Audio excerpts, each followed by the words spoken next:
Chapter 14. Didamia left the next morning, as she had said she would. "She's visiting an aunt," Lycomedes told the court at breakfast, his voice flat. If there were questions no one dared to ask them. She would be gone until the child was born and Achilles could be named his father. The weeks that passed now felt curiously suspended. Achilles and I spent as much time as possible away from the palace, and our joy, so explosive at our reunion, had been replaced with impatience. We wanted to leave, to return to our lives on Pelion or in Phthia. We felt furtive and guilty with the princess gone. The court's eyes on us had sharpened, grown uncomfortable. Lycomedes frowned whenever he saw us. And then there was the war. Even here in far-off forgotten Scyros, news came of it. Helen's former suitors had honored their vow, and Agamemnon's army was rich with princely blood. It was said that he had done what no man before him could, united our fractious kingdoms with common cause. I remembered him, a grim-faced shadow, shaggy as a bear. To my 9-year-old self, his brother Menelaus had been much the more memorable of the two, with his red hair and merry voice, but Agamemnon was older, and his armies larger. He would lead the expedition to Troy. It was morning, and late winter, though it did not seem it. So far south the leaves did not fall, and no frost pinched the morning air. We lingered in a rock cleft that looked over the span of the horizon, watching idly for ships or the gray flash of dolphin-back. We hurled pebbles from the cliff, leaning over to watch them skitter down the rock face. We were high enough that we could not hear the sound of them breaking on the rocks below. "I wish I had your mother's lyre," he said. "Me too." But it was in Phthia, left behind with everything else. We were silent a moment, remembering the sweetness of its strings. He leaned forward. "What is that?" I squinted. The sun sat differently on the horizon now that it was winter, seeming to slant into my eyes from every angle. "I cannot tell." I stared at the haze where the sea vanished into the sky. There was a distant smudge that might have been a ship, or a trick of the sun on the water. "If it's a ship, there will be news," I said, with a familiar clutch in my stomach. Each time I feared word would come of a search for the last of Helen's suitors, the Oathbreaker. I was young then. It did not occur to me that no leader would wish it known that some had not obeyed his summons. "It is a ship for certain," Achilles said. The smudge was closer now. The ship must be moving very quickly. The bright colors of the sail resolved themselves moment by moment out of the sea's blue-gray. "Not a trader," Achilles commented. Trading ships used white sails only, practical and cheap. A man needed to be rich indeed to waste his dye in sailcloth. Agamemnon's messengers had crimson and purple sails, symbols stolen from Eastern royalty. This ship's sails were yellow, whorled with patterns of black. "Do you know the design?" I asked. Achilles shook his head. We watched the ship skirt the narrow mouth of Scyros' bay and beach itself on the sandy shore. A rough-cut stone archer was heaved overboard, the gangway lowered. We were too far to see much of the men on its deck, beyond dark heads. We had stayed longer than we should have. Achilles stood and tucked his wind-loosened hair back beneath its kerchief. My hands busied themselves with the folds of his dress, settling them more gracefully across his shoulders, fastening the belts and laces. It was barely strange any more to see him in it. When we were finished, Achilles bent towards me for a kiss. His lips on mine were soft and stirred me. He caught the expression in my eyes and smiled. "Later," he promised me, then turned and went back down the path to the palace. He would go to the women's quarters and wait there, amidst the looms and the dresses, until a messenger was gone. The hairline cracks of a headache were beginning behind my eyes. I went to my bedroom, cool and dark, its shutters bearing the midday sun, and slept. A knock woke me, a servant perhaps, or Lycomedes. My eyes still closed, I called, "Come in." "It's rather too late for that," a voice answered. The tone was amused, dry as driftwood. I opened my eyes and sat up. A man stood inside the open door. He was sturdy and muscular, with a close-cropped philosopher's beard, dark brown tinged with faintest red. He smiled at me, and I saw the lines where other smiles had been. It was an easy motion for him, swift and practiced. Something about it tugged at my memory. "I'm sorry if I disturbed you." His voice was pleasant, well modulated. "It's all right," I said carefully. "I was hoping I might have a word with you. Do you mind it, if I sit?" He gestured towards a chair with a wide palm. The request was politely made. Despite my unease, I could find no reason to refuse him. I nodded, and he drew the chair to him. His hands were calloused and rough. They would not have looked out of place holding a plough, yet his manner bespoke nobility. To stall, I stood and opened the shutters, hoping my brain would shake off its sleepy fog. I could think of no reason that any man would want a moment of my time, unless he had come to claim me for my oath. I turned to face him. "Who are you?" I asked. The man laughed. "A good question. I've been terribly rude, barging into your room like this. I'm one of the great King Agamemnon's captains. I travel the islands and speak to promising young men, such as yourself." He inclined his head towards me. "About joining our army against Troy. Have you heard of the war?" "I have heard of it," I said. "Good." He smiled and stretched his feet in front of him. The fading light fell on his legs, revealing a pink scar that seamed the brown flesh of his right calf from ankle to knee. A pink scar. My stomach dropped as if I leaned over Syros's highest cliff, with nothing beneath me but the long fall into the sea. He was older now, and larger, come into the full flush of his strength. Odysseus. He said something, but I did not hear it. I was back in Tyndrus's hall, remembering his clever dark eyes that missed nothing. Did he know me? I stared at his face, but saw only a slightly puzzled expectation. He's waiting for an answer. I forced down my fear. "I'm sorry," I said. "I did not hear you. What?" "Are you interested in joining us to fight?" "I don't think you'd want me. I'm not a very good soldier." His voice twisted wryly. "It's funny. No one seems to be when I come calling." His tone was light. It was a shared joke, not a reproach. "What's your name?" I tried to sound as casual as he. "Chironides." "Chironides," he repeated. I watched him for disbelief, but saw none. The tension in my muscles ebbed a little. Of course he did not recognize me. I had changed much since I was 9. "Well, Chironides, Agamemnon promises gold and honor for all who fight for him. The campaign looks to be short. We'll have you back home by next fall. I'll be here for a few days, and I hope you'll consider it." He dropped his hands to his knees with finality and stood. "That's it?" I'd expected persuasion and pressure, a long evening of it. He laughed almost affectionately. "Yes, that's it. I assume I'll see you at dinner?" I nodded.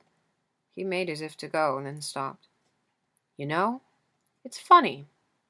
I keep thinking I've seen you before." "I doubt it," I said quickly. "I don't recognize you." He studied me a moment, then shrugged, giving up. "I must be confusing you with another young man. You know what they say. The older you get, the less you remember." He scratched his beard thoughtfully. "Who's your father? Perhaps it's him I know." "I'm an exile." He made a sympathetic face. "Oh, I'm sorry to hear it. Where were you from?" "The coast." "North or south?" "South." He shook his head ruefully. "I would have sworn you were from the north. Somewhere near Thessaly, say? Or Phthia? You have the same roundness to your vowels that they do." I swallowed. In Phthia, the consonants were harder than elsewhere, and the vowels wider. It had sounded ugly to me until I heard Achilles speak. I had not realized how much of it I had adopted. I did not know that," I mumbled. My heart was beating very fast. If only he would leave. "Useless information is my curse, I'm afraid." He was amused again, that slight smile. "Now, don't forget to come find me if you decide you want to join us, or if you happen to know of any other likely young men I should speak to." The door snicked shut behind him. The dinner bell had rung, and the corridors were busy with servants carrying platters and chairs. When I stepped into the hall, my visitor was already there, standing with Lycomedes and another man. Chernides. Lycomedes acknowledged my arrival. This is Odysseus, ruler of Ithaca. Thank goodness for hosts, Odysseus said. I realized after I left that I never told you my name. And I did not ask because I knew. It had been a mistake, but was not irreparable. I widened my eyes. You're a king. I dropped to a knee in my best startled obeisance. Actually, he's only a prince, a voice drawled. I'm the one who's a king. I looked up to meet the third man's eyes. They were brown so light it was almost yellow, and keen. His beard was short and black, and it emphasized the slanting planes of his face. This is Lord Diomedes, king of Argos, Lycomedes said. A comrade of Odysseus, and another suitor of Helen's, though I remembered no more than his name. Lord, I bowed to him. I did not have time to fear recognition. He had already turned away. Well, Lycomedes gestured to the table. Shall we eat? For dinner we were joined by several of Lycomedes' counselors, and I was glad to vanish among them. Odysseus and Diomedes largely ignored us, absorbed in talk with the king. And how is Ithaca?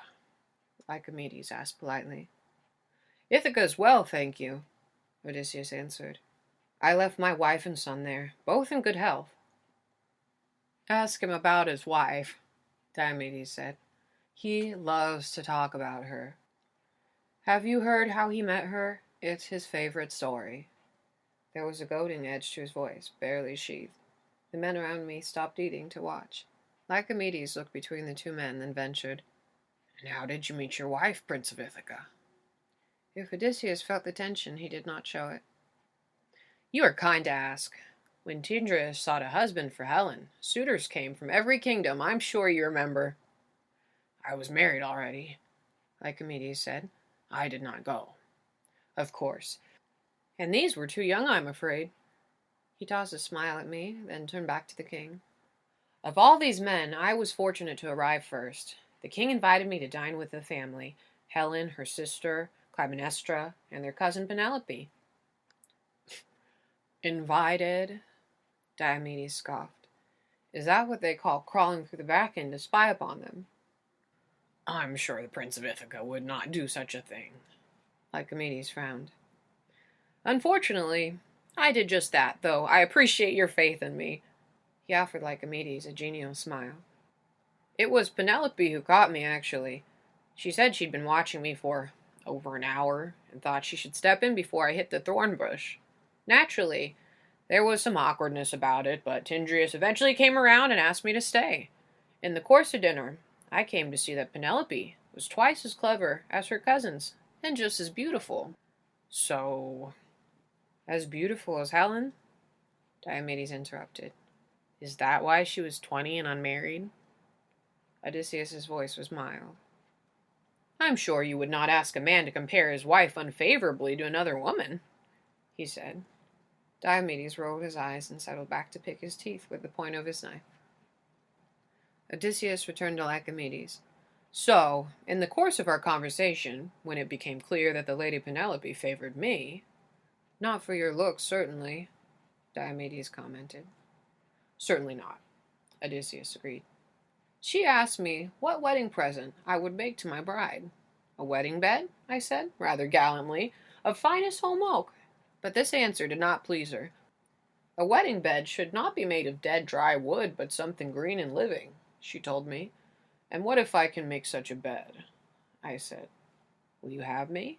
And she said— The king of Argos made a noise in disgust. I'm sick to death of this tale about your marriage bed. Then perhaps you shouldn't have suggested I tell it. And perhaps you should get some new stories so I don't fucking kill myself of boredom. Lycomedes looked shocked. Obscenity was for back rooms and practice fields, not state dinners. But Odysseus only shook his head sadly. Truly, the men of Argos get more and more barbaric with each passing year. Lycomedes, let us show the king of Argos a bit of civilization. I was hoping for a glimpse of the famous dancers of your isle. Lycomedes swallowed.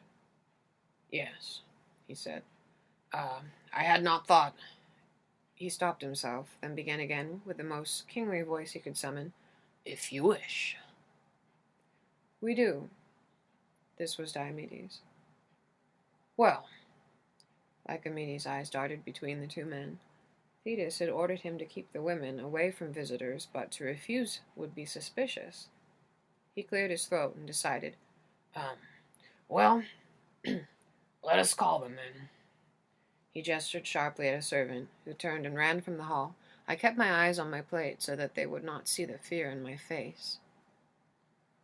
The women had been surprised by the summons and were still making small adjustments of clothes and hair as they entered the hall. Achilles was among them, his head carefully covered, his gaze modestly down. My eyes went anxiously to Odysseus and Diomedes, but neither even glanced at him. The girls took their places, and the music was struck.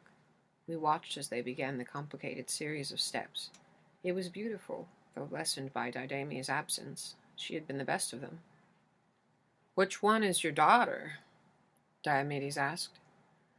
She's not here, King of Argos. She's visiting family." "Too bad," Diomedes said. "I hoped it was that one." He pointed to a girl in the inn, small and dark. She did look something like Didamia. Her ankles were particularly lovely, flashing beneath the whirling hem of her dress. Lycomedes cleared his throat. "Are you married, my lord?" Diomedes half smiled. "For now." His eyes never left the women. When the dance had finished, Odysseus stood, his voice raised for all to hear. "We are truly honored by your performance. Not everyone can say that they've seen the dancers of Syros.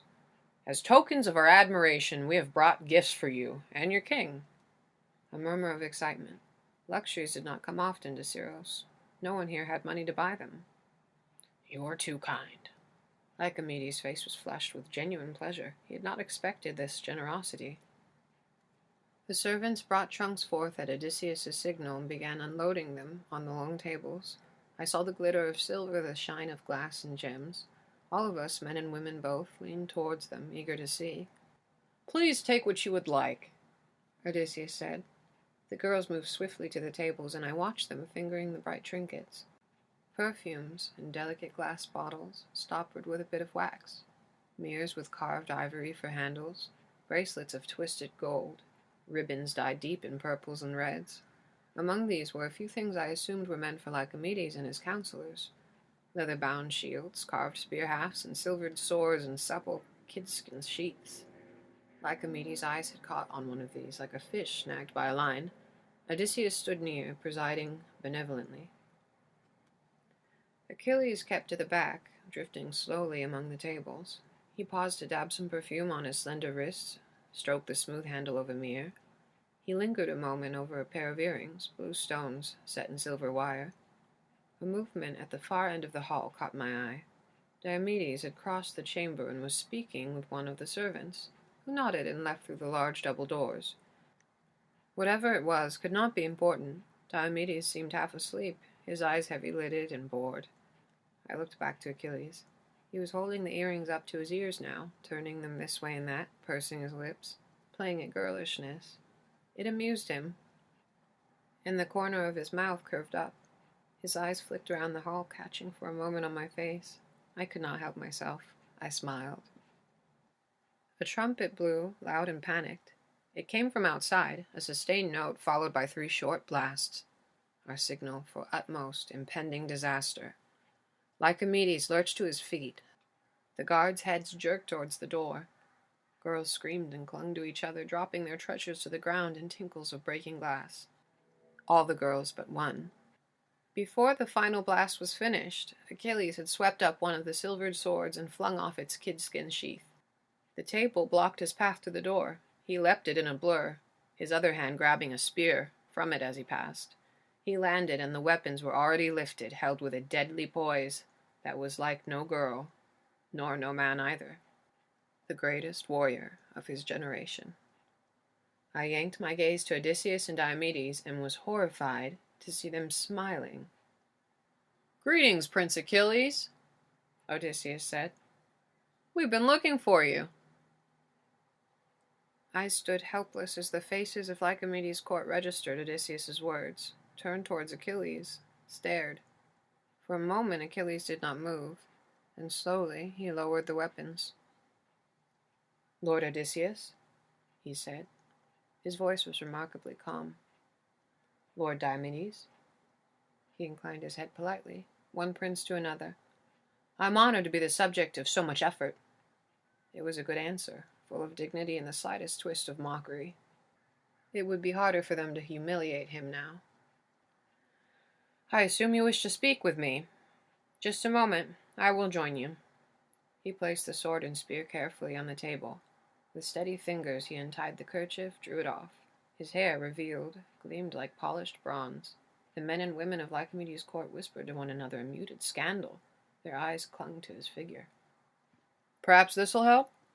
Odysseus had claimed a tunic from some bag or box. He tossed it to Achilles, who caught it. "Thank you," Achilles said. The court watched, hypnotized, as he unfolded it, stripped to the waist, and drew it over himself. Odysseus turned to the front of the room. "Lycomedes, may we borrow a room of state, please?